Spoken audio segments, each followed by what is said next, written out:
Alam mo, napakadali magpadala ng eroplano eh. Sa totoo lang. Alam niyo ba nung COVID na panahon, madami ang na-stranded na mga tiga Davao City dito sa Manila? Napakadali.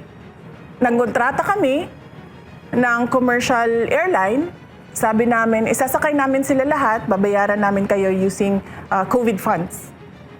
So, ilang beses namin ginawa yun.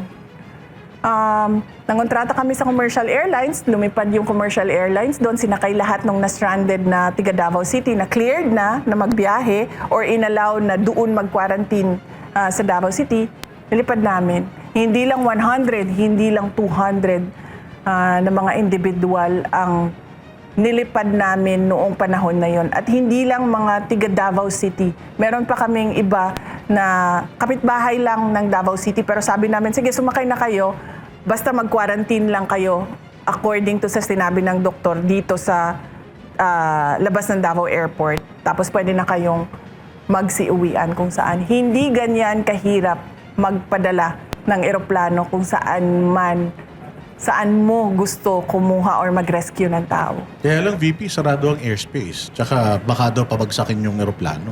Hindi kasi yung isang kaibigan ko galing Dubai, papauwi na siya kasi nagbukas na yung siguro limitado pero hindi sarado.